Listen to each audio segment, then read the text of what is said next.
and then the distributor locates into the other end here. To hang on to it, put in a 5/16 UNF bolt, which just screws into the end, gives you like a handle on it, and then just put it in any position. Doesn't matter for now, you're just locating it. So there we go, and you can feel it when it worms its way into the gear on the cam. Right, that's in place. Now what we need to do is to get piston 1 to top dead centre, and then there's a precise position for the slot in the dizzy drive that you can see from this end, which is about 2 o'clock in terms of when you're looking at it from this position here. And that's just a lot of fiddling around, pulling the dizzy drive out, moving it one tooth, moving it back in again until it's in the right position. So lots of fiddling.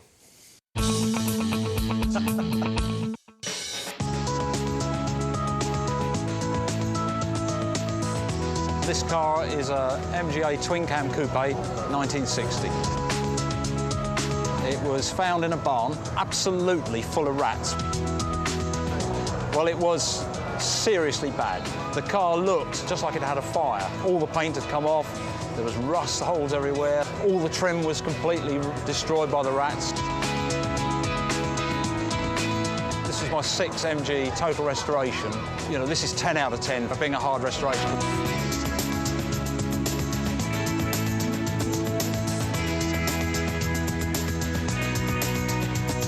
It's a very rare car. There's only 300 twin cams with the coupe body, and of those, only 100 were sold in the UK, and of the 100, only 10 have survived. So this is a very rare version of the MGA.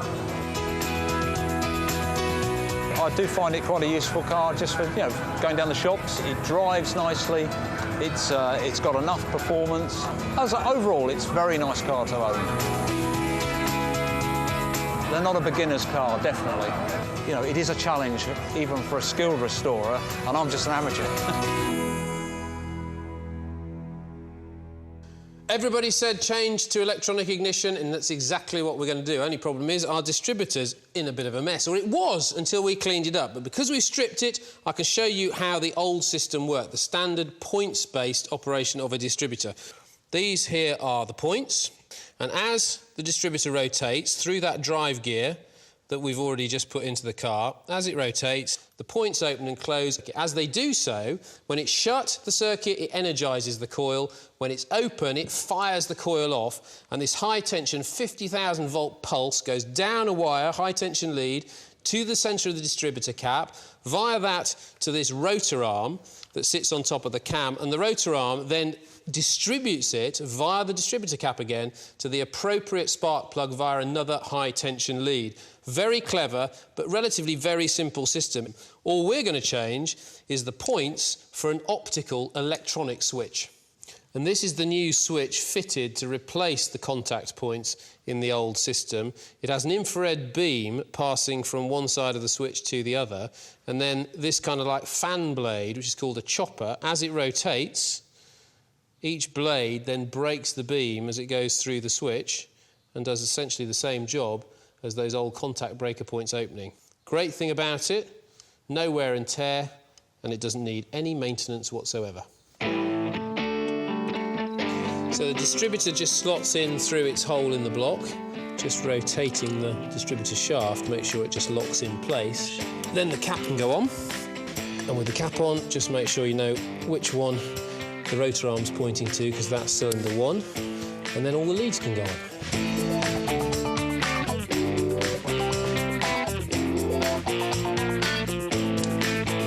Next bit to go on is this lot, which is like the brains and the power supply for the spark. It's the coil, and then this little box is the power plant. And what that does is switch the power on and off to the coil. The important thing about it is that it makes sure that you get a constant energy for every single spark, no matter what speed the engine's running at. And that's one of the other great things about electronic ignition.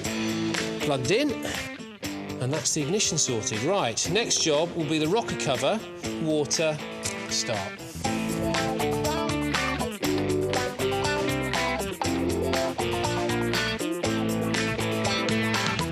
Load more of this. Makes you want to go to the loo, doesn't it?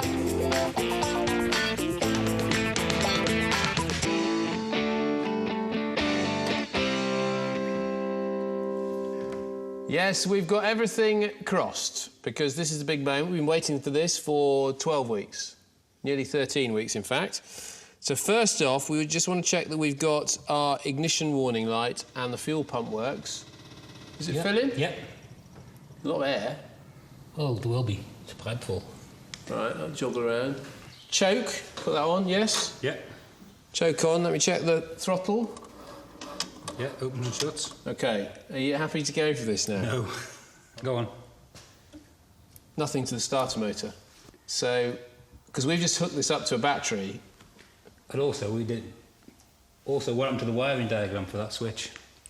Yeah, it dissolved in oil, unfortunately, for the ignition switch, so we made our best efforts at that. So, right, bear with us a minute. Make the earth and then we'll be sorted. Here we go. Sure that battery's fully charged. That can't be then. Plug it there. We're going for the big... Should we plug ourselves into a nuclear power station? Try that.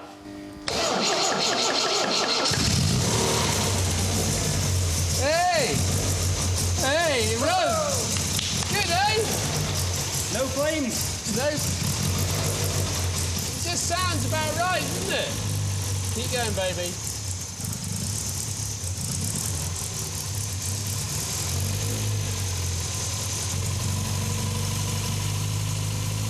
I'm very happy now.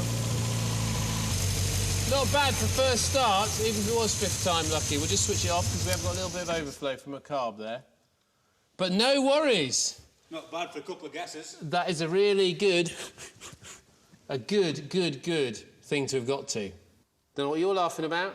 We've got 72 hours, just 72 hours in which to complete this restoration. That means the rest of the interior, the boot, the bonnet, the badges, the bumpers, the lights, lots of other things beginning with B, I'm absolutely sure. But in the next episode, rest assured, we will be driving it. Oh, yes, indeed. Les, go and man the kettle if you'd be so kind. Cup of tea, always the best way to start the night shift.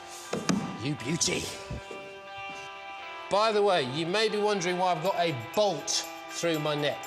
Well, people say I'm a man of many parts, and this bolt is what holds my head on.